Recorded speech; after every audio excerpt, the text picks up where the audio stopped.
You have been selected to perform on a world stage. My mom is sick, and I cannot leave her for anything. 10 years ago, a young woman walked away from the biggest record deal of her life to sit by her dying mother's bedside. Everyone in her village called her foolish. Everyone in Lagos said her career was over. And for 10 years, she believed them too. Then, one rainy Tuesday morning, a letter arrived at her door with a foreign stamp on it, and by the time she finished reading it, everything she thought she knew about her own life fell apart. Stay with me till the end because this story has more twists than you can imagine. And if you love stories like this, hit that subscribe button now because you do not want to miss what happens next. Her name was Adaora Ize, and before the world forgot her, everybody in Lagos knew her name. She was 24 years old, with a voice that made grown men stop mid-sentence and grandmothers weep in church. She grew up in a small village near Umuahia, the last of 4 children, the only one who ever left. Her father died when she was 5, or so she believed, and her mother, a woman named Mama Chidima, raised her alone selling gari and palm oil in the markets to survive. From the time she could talk, she could sing. Not the kind of singing that makes people clap politely and move on. The kind that makes them stand still. The kind that makes strangers cry without knowing why. By 16, she was singing in church choirs across 3 villages. By 20, a talent scout heard her at a wedding in Aba and could not sleep that night because her voice kept playing in his head. That scout brought her to Lagos. Lagos swallowed her whole, the way it swallows everyone, loud, hungry, unforgiving. But Adaora survived it. She slept on studio floors, she sang backup for artists who wouldn't remember her name. She wrote songs in the middle of the night on a cracked phone screen, songs nobody had ever heard yet, songs she kept locked away like secrets. And slowly, painfully, she rose. By 24, she had a deal on the table with Zenith Records, one of the biggest labels in West Africa. The man running it, Chief Obiora, told her flatly, "Sign this contract and in 1 year, nobody in this country will not know your name." She had one person by her side through it all, a girl named Efeoma Nwosu. Efeoma was also a singer, also from the East, also chasing the same dream. They met in a rundown studio in Ojota during Adaora's 2nd year in Lagos, 2 broke girls sharing a single plate of rice because neither could afford their own. They became sisters in every way except blood. Efeoma was talented, genuinely talented, but there was always something missing between her and stardom, a spark that never quite caught. And every single day, she watched that spark burn bright in Adaora instead. She never said it out loud, but it sat in her chest like a stone. The night before Adaora was supposed to sign with Zenith Records, her phone rang at 11:47 p.m. It was her elder brother calling from the village. His voice was shaking. "Ada, say, Mama has collapsed. They have taken her to the hospital. The doctors say it is her kidneys." Adaora did not sleep that night. She sat on the floor of her tiny room with her knees pulled to her chest, staring at the contract lying open on her bed, the contract that could change her entire life. And she thought of her mother's hands, the same hands that had scrubbed clothes until they bled to send her to school, the same hands that had held her the night her father died, though Adaora, even then, never fully understood the story of how. By morning, she had made her decision. She walked into Chief Obiora's office and told him she could not sign. Not now, maybe not ever. He stared at her like she had lost her mind. "Do you understand what you are throwing away? Girls wait their whole lives for an opportunity like this. You are handing it back to me like it means nothing." It means everything, Adaora said quietly. That is why I cannot sign it while my mother is dying and I am not there. He shook his head slowly, and then he said the words that would echo in her mind for the next 10 years. There are 1,000 singers in Lagos, Adaora. There is only one Zenith deal on this table. When you walk out that door, I will not be calling you back. She walked out anyway. That same week, Zenith Records needed someone to fill the slot. And there, standing quietly in the wings, was Efeoma. Before Adaora even reached the village, before she had even seen her mother's face in that hospital bed, Efeoma had already signed the contract that was meant for her best friend. Nobody told Adaora this at first. She was too consumed with grief, too buried under hospital bills and prayers and sleepless nights to think about Lagos at all. Her mother's diagnosis was worse than anyone imagined. Chronic kidney failure, requiring regular dialysis, medication that cost in 1 month than most families in the village earned in 1 year. Adaora sold her phone. She sold the few pieces of jewelry she had bought with her studio earnings. She took a job braiding hair in the market by day and selling roasted corn by the roadside in the evenings. She learned to stretch a single meal across 2 days. She learned what it meant to watch your mother's body grow smaller and weaker every single week, and to smile at her anyway, because if Adaora broke down, her mother would break down too, and neither of them could afford that. The village women whispered about her wherever she went. That's the one who left Lagos. She had a big record deal, threw it all away to come and suffer here. Foolish girl. Her mother would have died anyway. At least she could have died rich. Adaora heard every word. She said nothing. She kept working. 2 years passed like this, then 3, then 5. And somewhere in those years, without Adaora ever hearing the news directly, Divine Efeoma became a household name across Nigeria. It happened slowly for Adaora to notice, then all at once. A radio playing in a neighbor's compound, a song drifting from a passing bus, a melody that made Adaora's whole body go cold because she recognized every single note of it. The rise and fall of the chorus, the specific way the bridge broke into a higher key. She had written that song 2 years before she ever left Lagos. She had sung it once, quietly, in a cramped room, only for Efeoma, the person she trusted more than anyone on earth. The song was called Fly, and now it belonged to someone else. Adaora stood frozen in the middle of the market that day, corn cob forgotten in her hand, listening to her own heartbreak playing from a stranger's radio, wrapped in another woman's voice. She never confronted Efeoma. What would be the point? She had no lawyer, no money, no way to prove a song was hers beyond a memory and a broken phone she no longer owned. And besides, her mother needed her medication refilled by Friday. There was no room in her life for a battle she could not win. So she buried it, like she buried everything. But here is where the story stops being simple. Because if you think this is just a tale about a woman who sacrificed everything and was betrayed by her best friend, you are only seeing half of it. Something strange had already begun happening in Adaora's life, something she couldn't explain, and it would take years before she understood why. Every few months, when the hospital bills grew too heavy to carry, when Adaora would sit outside the pharmacy counting coins she did not have, something impossible would happen.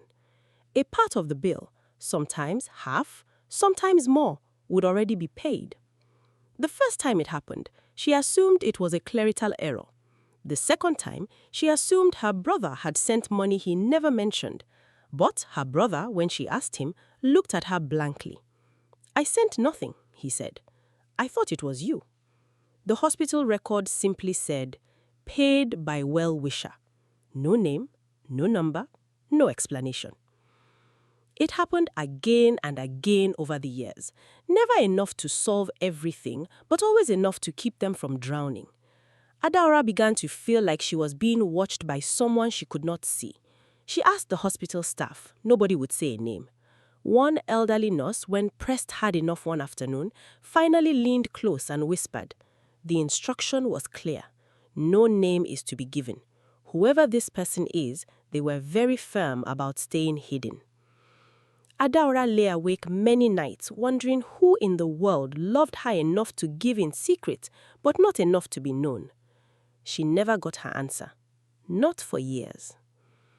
Now, before we go further, if this story is already pulling at something in you, do me a favor and subscribe, because what happens next is the part nobody sees coming, and I don't want you to miss it. 6 years into caring for her mother, Adaora was cleaning out an old wooden trunk that belonged to her grandmother, searching for spare cloth to use as bedding, when her hand brushed against something hard, wrapped in a faded blue wrapper at the very bottom. She unwrapped it carefully.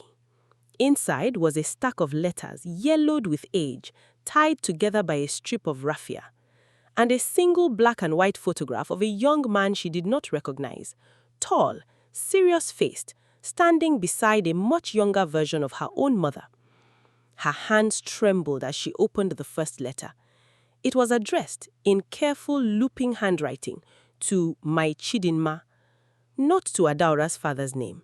Not to the man she had always been told was her father, the man whose photograph hung faded on their parlor wall, the man everyone said had died of a fever when Adaora was 5. The letters were signed by a different name entirely, Ekene. Adaora sat on the floor of that room for nearly an hour, reading letter after letter, her whole body growing colder with every page. The letter spoke of love, of plans to marry, of a bitter feud between Ekene's wealthy family and her mother's poor one, a feud so severe that Ekene's own father had threatened to disown him if he married a woman beneath his family's name. The final letter, dated the year before Adaora was born, was different from the rest. It was shorter, colder. It spoke of Ekene being sent abroad by his family to start again, of a marriage his family arranged in his absence, of a decision that was never his to make. There was one line in that final letter that Adaora read over and over until the words blurred. If the child is mine, Chidinma, raise her to know love even if she never knows me. I will find a way to watch over her from wherever I end up. This I promise you, even if it is the only promise I can keep. Adaora sat frozen, the letters trembling in her hands. If the child is mine. She was the only child born to her mother the year after that letter was written. That night, when her mother was resting comfortably after her dialysis, Adaora sat beside her bed and very gently laid the letters on the blanket between them. Her mother's eyes fell on them, and for a long, long moment she said nothing at all. Then, slowly, tears began sliding down her thin cheeks. I was going to take that secret to my grave, Mama Chidinma would add. Tell me the truth, Mama. Please, I need to know who I am. And so, as weak as she was, her mother told her everything. Ekene had been the love of her life, the only man she had ever truly loved. His family was wealthy, hers was not. And in a village where such things mattered more than love ever could, Ekene's father had crushed the relationship before it had a chance to survive. Ekene was sent to London to study, though everyone understood the real reason was to separate him from Chidinma. He never returned. Word came years later that he had married a woman his family had chosen for him. Heartbroken and pregnant, Chidinma married a kind, quiet man from a neighboring village, the man she had always believed was her father, who accepted the child as his own without a single complaint, because he loved Chidinma enough to never make her feel ashamed. He died when Adaora was 5, exactly as she had always been told, but the man who gave her her blood was somewhere across the ocean, living a life she knew nothing about. Is he still alive? Adaora asked, barely breathing. I do not know, her mother admitted. I stopped hearing from him after that final letter. I told myself it did not matter. I told myself you were mine, only mine, and that was enough. Adaora did not sleep that night. Her entire understanding of herself, of the father she had grieved for 19 years, of the anonymous payments that had quietly kept her mother alive, began rearranging itself in her mind like puzzle pieces finally clicking into place. Could it be him? Could the well-wisher who had been paying their hospital bills in secret year after year actually be the man who had loved her mother 30 years ago and never stopped? She had no way to know. No address, no phone number, nothing but a stack of old letters and a photograph of a stranger's face. For the next year, Adaora carried that question everywhere she went like a stone in her chest she could never quite put down. She asked around the village if anyone remembered a man named Ekene who had once courted her mother. Most people were too young to remember. A few older women vaguely recalled that rich boy from town who broke Chidima's heart, but none knew what had become of him. And then, just as Adaora was beginning to accept she might never find her answer, her mother's health took a sudden, terrifying turn. It happened on an ordinary Thursday. Mama Chidima collapsed while trying to stand from her chair, and by the time Adaora got her to the hospital, the doctor's face told her everything before he even opened his mouth. Her kidneys have deteriorated significantly. Dialysis alone will not sustain her much longer.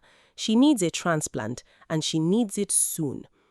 The cost he named made Adaora's knees weaken. It was more money than she had earned in the last 5 years combined. There was no well-wisher generous enough to cover a bill of that size. There was no market stall, no hairdressing job, no roasted corn stand that could ever raise that kind of money in time. For the first time in 10 years, Adaora felt something inside her break completely. She went home that night and sat in the dark, staring at nothing, until something strange happened, something she hadn't done in almost a decade. She began to sing. Not for anyone, not for money, just because the grief inside her needed somewhere to go, and singing had always been the only place her pain knew how to live. She sang late into the night, and by the next morning, without fully deciding to, she found herself walking to the village square with an old wooden bench and a small tin cup, prepared to sing for whatever coins strangers might spare. People gathered slowly at first, curious, then more. Word spread through the market that the girl who used to sing in Lagos was performing in the square, and by afternoon, a small crowd had formed around her. Market women, school children, Okada riders who had packed their bikes just to listen. Adaora closed her eyes and sang like she hadn't sung in 10 years, with everything she had left. Every ounce of grief, every sleepless night, every year of sacrifice poured out of her voice into that dusty square. Someone in the crowd, a young man visiting from Lagos, recorded the entire thing on his phone. He posted it online that same evening with the caption, "This woman is singing for her sick mother's medical bills in a village in Abia State. Please share." By morning, it had 10,000 views. By that night, it had passed 1 million. Now, pause here for a second, because this is exactly the point in the story where everything changes. And if you've made it this far, you already know this story is far from over.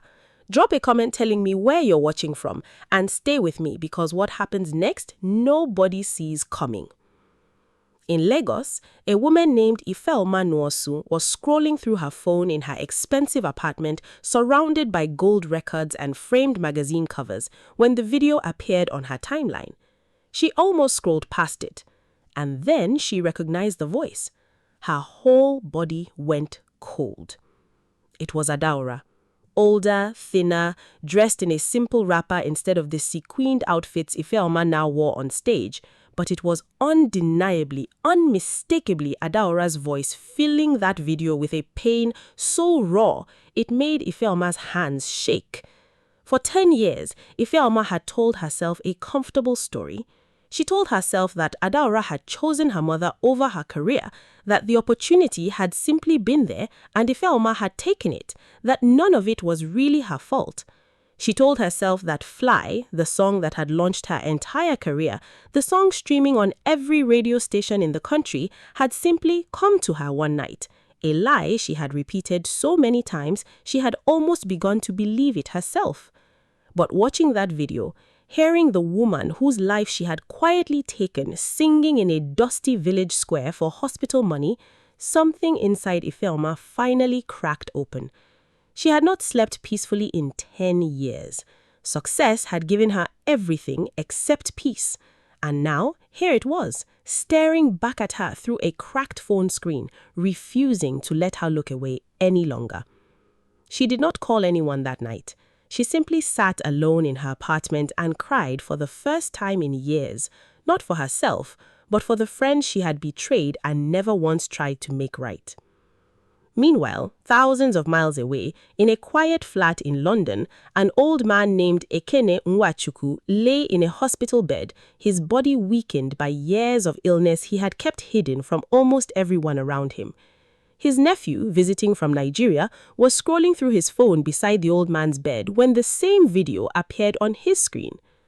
"Uncle, see this village girl trending online. Her voice reminds me of someone."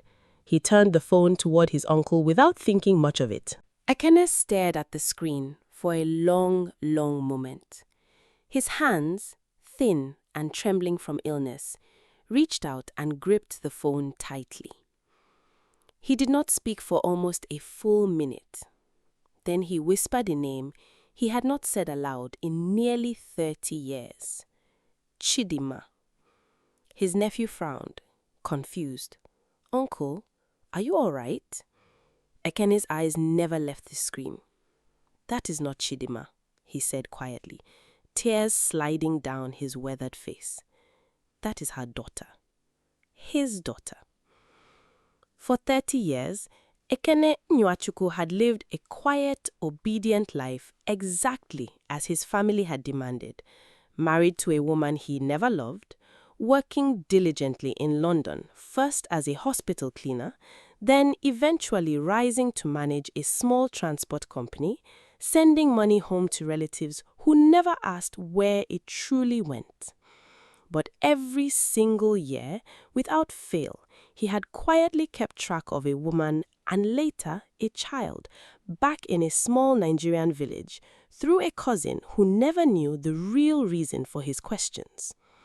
When word reached him years ago that Chidima had fallen seriously ill, something in him refused to let history repeat itself the way it had once shattered him. He could not undo the choice his family had forced on him 30 years earlier, but he could do this. Quietly, anonymously, month after month, he had wired money to that same cousin with strict instructions: pay whatever hospital bill needs paying, and never, under any circumstances, reveal who sent it. He had been the well-wisher all along. He had never remarried after his first wife passed years earlier. He had no other children. His entire modest fortune, decades of careful savings, a small London property, shares in the transport company he had built from nothing, had no one to inherit it. Until now. Watching that video, hearing that unmistakable voice, seeing a face that carried the shape of Chidima's eyes and his own stubborn jaw, Ekene knew without a single doubt exactly who Adaora was. His illness had already progressed further than his family realized. The doctors had quietly warned him weeks earlier that his time was limited. And now, faced with the one truth he had carried in silence his entire adult life, Ekene made a decision. He called his solicitor that same night and rewrote his will. 3 weeks later, Ekene Nwachukwu passed away quietly in that London hospital room, his nephew by his side, a small photograph of a young Chidima tucked beneath his pillow, exactly where he had asked it to be placed. Back in the village, Adaora had no idea any of this was happening.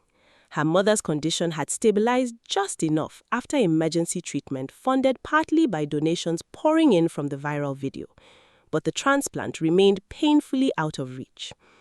Adaora spent her days at her mother's bedside and her nights lying awake wondering how she would ever raise enough money in time, wondering if the video's brief moment of attention would fade before it could truly help them.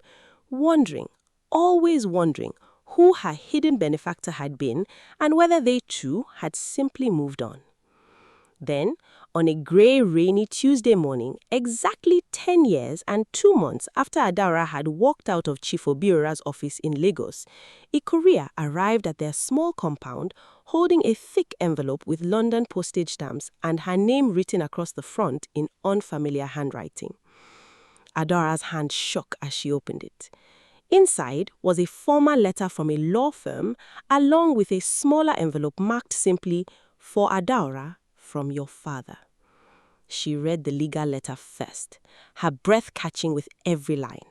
It explained in careful, formal language that the late Mr. Ekene Nwachukwu had recently passed away and that in his final will he had named her, Adaora Eze, as the sole beneficiary of his entire estate. It included documentation confirming a paternity claim he had formally registered years earlier, quietly, without ever making contact. It explained that he had been the anonymous source of the hospital payments for the past several years, and it stated plainly that the estate included more than enough funds to cover her mother's transplant, with a significant amount left over. Adaora sat frozen on the floor of her mother's room, the letter trembling in her hands, tears streaming freely down her face. Her mother, still weak but alert, reached for her hand. "What is it, my daughter?" she whispered. Adaora could not speak. She simply handed it her and watched her mother's face crumble as she understood. "He never forgot us," Mama Chidima whispered. "All these years, he never forgot." With trembling fingers, Adaora finally opened the second envelope, the one personal, the one meant only for her. Inside was a single handwritten page, the ink slightly uneven, clearly written by a hand weakened by illness. "My daughter," it began, "I do not know if you will ever forgive a man you never truly knew. I was not brave enough to fight for your mother when it mattered most, and I have carried that shame every single day since.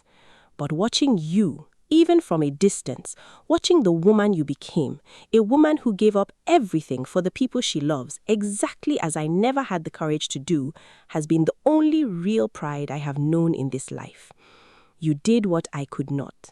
You chose love over everything the world told you to want. I am not asking you to grieve for me. I am only asking you to know that somewhere, quietly, for your whole life, someone was proud of you. Take care of your mother.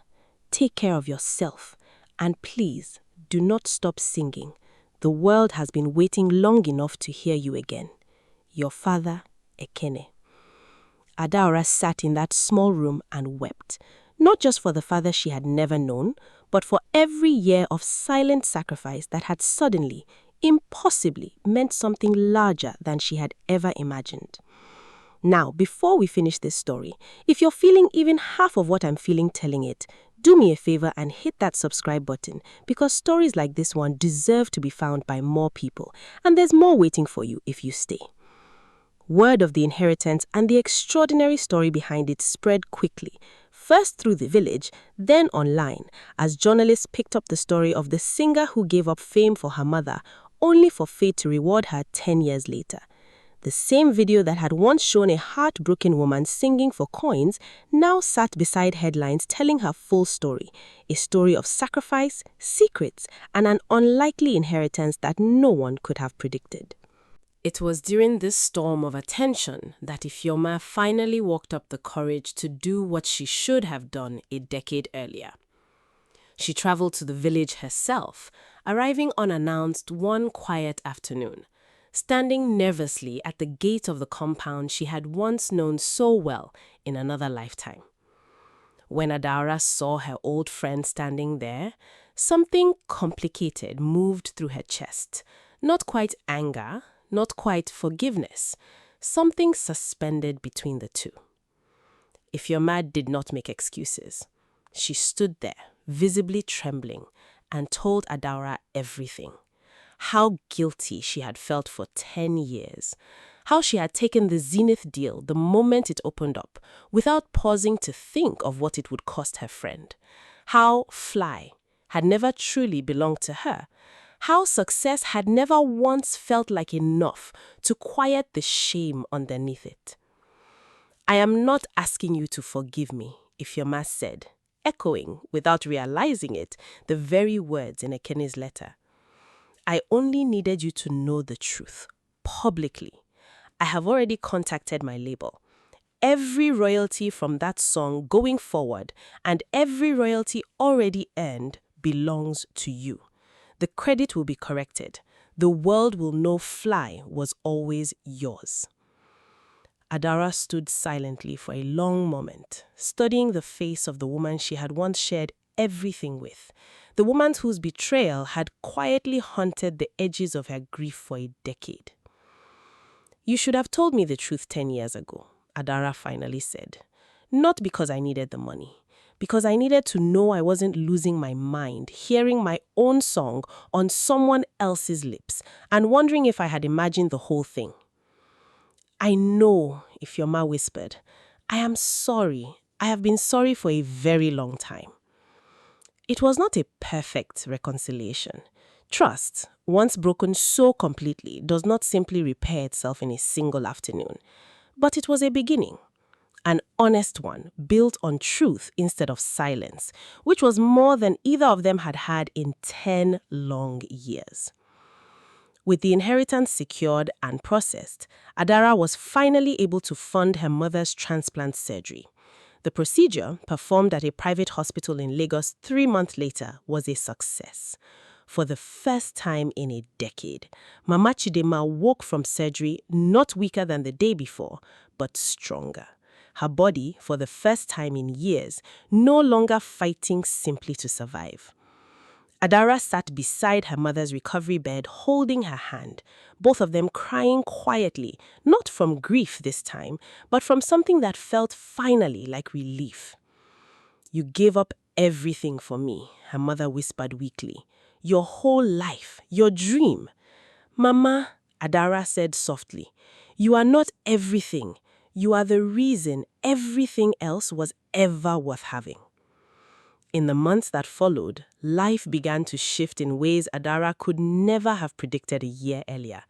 Chief Obiora, the very man who once told her coldly that he would never call her back, reached out personally, offering her a new contract with Zenith Records, this time on far better terms than the one she had walked away from a decade before. But Adaora, older now, wiser in ways fame alone could never teach a person, negotiated differently this time. She insisted on creative ownership of every song she wrote. She insisted on flexibility to return home whenever her mother needed her. She insisted above all that music would never again come at the cost of the people she loved.